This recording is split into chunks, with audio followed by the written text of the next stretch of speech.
Hey, what's going on, Guardians? My name is the Black Link, and we've already had ourselves an action-packed Thursday in terms of Destiny news. Earlier today, we had the trailer for the Solstice of Heroes 2021 summer event go live. It's set to start next week and go until the beginning of August. We covered that entire event, everything you're going to be doing with it, the return of the EAZ, and the new armor rewards that are going to be a part of it. If you happen to miss that video, I'll have a link to it down in the description box below. But of course, today is Thursday, July 1st as a matter of fact. And that means it's time for another issue of the Bungie Weekly blog, This Week at Bungie. And Solstice of Heroes is exactly how this week's TWAB starts. So again, if you missed any of those details, check it out. There's a link to it down in the description box below covering everything you need to know. But beyond that, we've got a lot of stuff to talk about in this week's TWAB, as we'll be having a new difficulty mode in the Vault of Glass going live, complete with some brand new Vault of Glass reward variants, by the way. And then some major patch notes to cover. So without further ado, let's go ahead and dive on in. First things first, we've got to talk about the Vault of Glass. In a section titled Fate Breakers, we learn about the incoming Master difficulty that's going to be available starting next week, July 6th in the Vault of Glass. What's this all about? Well, next week when signing in to Destiny 2 on Tuesday, July 6th, Vault of Glass will offer a new Master difficulty option to launch for you and your fire team. While there is no minimum power required to enter, enemies will be at 1350 power, so you will want to earn some pinnacle power and raise your artifact levels before attempting a run. So it's going to be a much more difficult variant of the Vault of Glass itself, with enemies whose power likely far outstrips your own. But, of course, where there's challenge, there is reward. And so there will be some things you can only earn by running the Master difficulty VOG. First up, Master Vault of Glass unlocks the final triumphs required for the Fatebreaker raid seal and title. Once completed, players may equip their in-game title and purchase the Bungie reward pin if they so desire. Second, Master Vault of Glass will also introduce time-lost weapons to Destiny 2. Time-lost weapons can be comparable to adept weaponry from Grandmaster Nightfalls or Flawless Trials passages, but offer an additional perk in columns 3 and 4 for slightly more customization. Complete Vault of Glass challenges in the Master difficulty of the activity, and you will be rewarded. Each week will feature a specific time-lost weapon for you to hunt, rotating alongside the available challenge. Once you've earned a time-lost weapon, you may also purchase additional rolls from the chest at the end of the raid on Master difficulty using Spoils of Conquest. Note that these will be at a higher price than the normal versions of these weapons. And of course, weekly reward lockouts are shared between both normal and Master difficulties of Vault of Glass. That means encounters, challenges, and hidden chests will only award gear the first time you complete them in either activity each week. They must be completed at Master difficulty to earn time-lost weapons and stat-focused armor. So if you're looking to farm up some time-lost stuff, complete the Master Nightfall for a week. If you run the normal version, you're not going to get that specific drop from the Master version that week. You'll have to wait until the next weekly reset, which I guess kind of sucks. Anyways, moving on. Lastly, armor from the Master difficulty of Vault of Glass will focus on specific stats rotating weekly. If you've been hunting a Prime Zealot helm with a high spike in the intellect stat, Master difficulty will give you greater chances for the distribution you're looking for. Now, this won't be a walk in the park if you haven't dipped your toes in the Destiny 2 endgame before. Enemies will be tougher. They'll be looking to put you down with more aggression.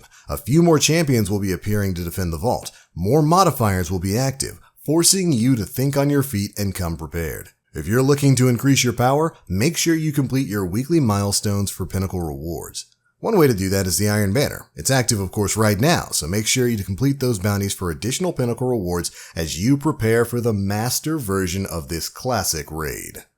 And so there we go, the Master version, the Master difficulty of Vault of Glass is going to be going live next week, promising much harder challenges, but also much greater rewards. Like I said before, I'm not too big a fan of the whole lockout thing, where running the normal version of VOG is going to lock you out of the Master rewards for that week. But at the very least, we've got some new things to go for. I like that they're going to be offering a different weapon every week. This is to incentivize you to run it multiple weeks rather than just, running it 1 week, getting a bunch of different drops and then getting out. And the thing with the armor is also great. It's going to provide a great avenue for players to pursue specific stat rolls of gear. I think this is an awesome way with an optional challenge like this. This is an awesome way to keep people playing moving forward. But alright, that's only one part of the information we've got to cover in the TWAB this week. Later on in the TWAB, we got to learn about the mid-season Sandbox update. And there are a lot of things that are going to be seeing some changes. Let's go through them. First up, we're going to be learning a bit more about aggressive frame shotguns and the 120 hand cannons. Seeing as how both of those weapon archetypes are very popular in the PvP. We'll start off with shotguns. For the aggressive frames, they've increased aggressive frame shotgun cone angle from 4.0 to 4.25 degrees. They've reduced shotgun damage falloff minimum by 2 meters, and they've increased shotgun damage falloff by a maximum of 2 meters. Note, slug shotguns are going to be unaffected by this change. And with some of these changes here, like reducing the minimum damage fallout and increasing the maximum damage fallout a bit, is to kind of bridge the gap between the aggressive frames, which right now are just the top tier in PvP, and kind of make it easier for some of the rapid fire frame shotguns and other special weapons to compete a bit with them. Interesting stuff. Next up, the 120 RPM hand cannons. For these, they've reduced the precision damage multiplier from 1.8 to 1.6, preventing a 10% damage bonus from allowing 2-tapping in PvP. That's something you've been seeing a lot of, no doubt, if you've been playing the Crucible. Next up, they've reduced aim assist minimum fall-off distance by 1 to 2 meters depending on your range stat, and they've reduced the damage minimum fall-off distance by 1 meter. This reduces their damage fall-off advantage over other hand cannons to 1 meter. As usual, this 1 meter is before the zoom scaler. Which means not only will you no longer be able to 2-tap with certain 120 RPM hand cannons moving forward once this update goes live, but they're also going to be a little less dominant when it comes to challenging other hand cannons like the 140s and the 180s. Those changes to the aim assist and especially the damage fall-off range are really going to be felt moving forward. Interesting stuff. After that, we've got a couple of changes to perks. Drop Mag. With this change, Drop Mag can no longer roll on new drops of weapons. It's gonna have a functionality change later. There's a change coming next season that requires adjusting this, and some other perks with similar functionality. We'll be learning more on that later. Next up, Pulse Monitor. They fixed an issue where the handling bonus was no longer applying. Then, Rewind Rounds. They fixed an issue where the perk would not trigger if the last shot in the magazine missed, or if the player reloaded another weapon before firing the final shot. Finally, Reservoir Burst. We've seen the complaints that the detonation on kills doesn't feel that reliable or impactful, so this has been updated with the same consistency and speed fix as Dragonfly, so Reservoir Burst should feel a lot more consistent moving forward.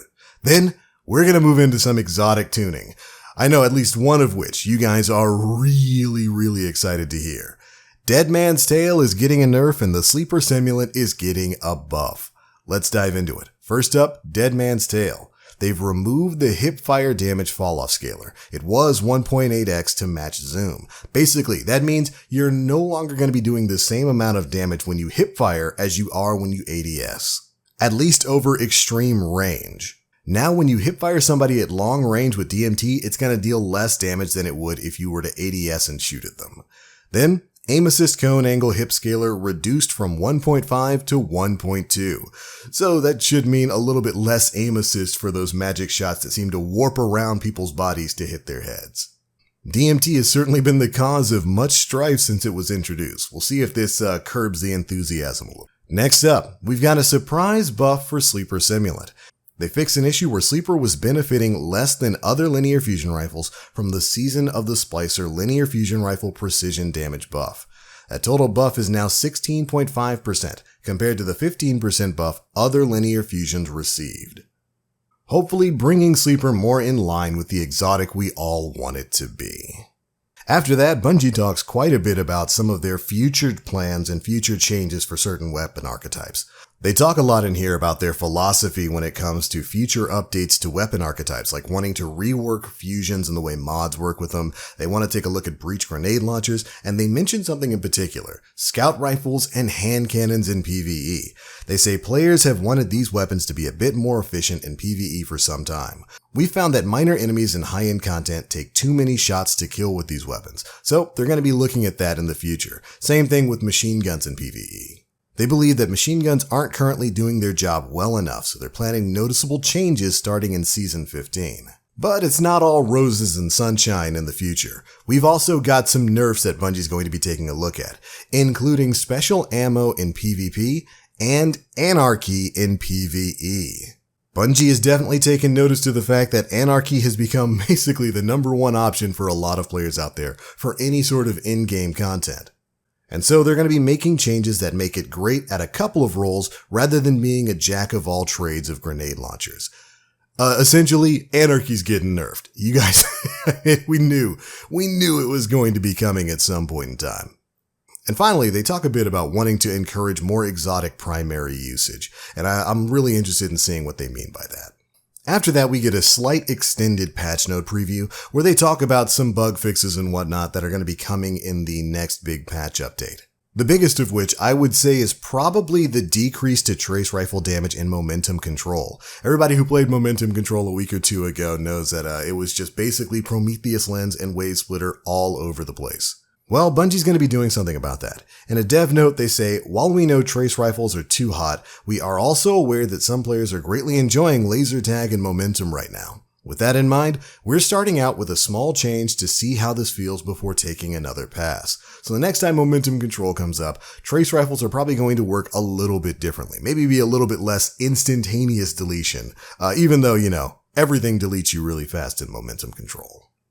But anyways, Guardians, that's just a quick look at the patch note preview from next week. If you'd like to read every bit of information that's in the TWAB, of course, we'll have a link to the TWAB down in the description box below.